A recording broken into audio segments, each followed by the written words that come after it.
man. Let's get into a little bit of Conor McGregor and Dustin Poirier. Well, it's signed now, from what I hear. From what I hear, I read the headlines today. It said one side was already signed, and then literally an hour later, someone said, we have ourselves a fight. Well, Conor had already verbally agreed to it. Yeah. And there was the question of, Dustin being happy with what he was being presented with and stuff, and he hadn't signed.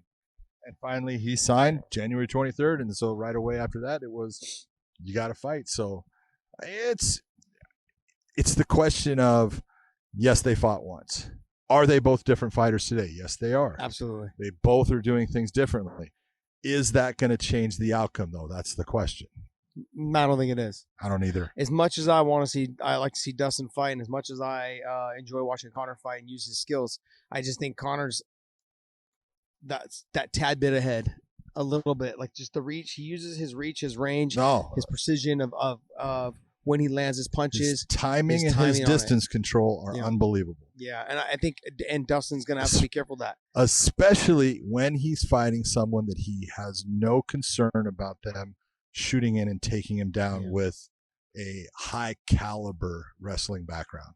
Yeah, I don't think that Dustin can take him down. If he did get him down, they could hold him down. I don't think so either. I don't think so. So that's the difference. But that's going to be a good fight. There was somebody else that was potentially in the mix of getting that fight.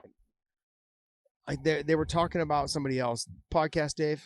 Bringing somebody else in? Yeah, they were talking about another person having the opportunity to fight Conor McGregor.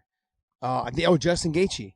They were saying that Justin Gaethje, I guess they were trying to work that fight where Justin got it over Poirier.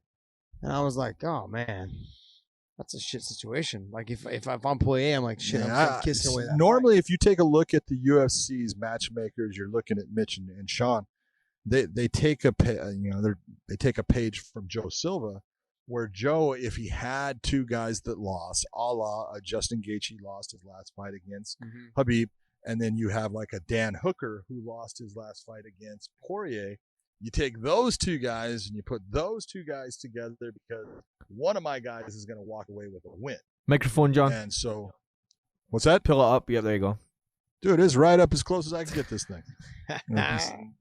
It's getting to the point. It's getting almost in his nose in a way that I don't want it. But that's the whole system that they've used forever. And so I look at it and go, why? Conor's coming off of a win over Cowboy, even though it's a while ago. You got Gaethje coming off a loss. That's not the norm that they do. Yeah. Poirier's got the win. McGregor's got the win. That's where they start to match it up, and then we have another.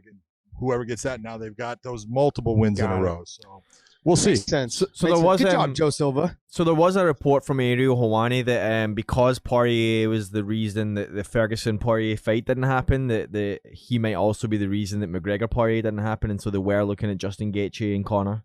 They're looking at him as a backup, and then what they did was they threatened Justin to get Poirier to sign the contract.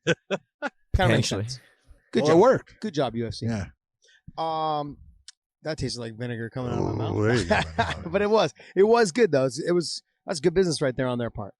Well, getting it done. Yeah, I mean, I would like to have rather seen the Dustin Poirier fight and Conor fight more so than I would have rather seen the Justin Gaethje Conor fight. I want to see Justin coming off of a win because I want Justin to have confidence going into that fight. And I would rather see the fight you said, though. The Hooker and the Gaethje fight. I think Hooker and Gaethje is a perfect fight. That's a fucking dynamite. Come on, that is a dynamite fight.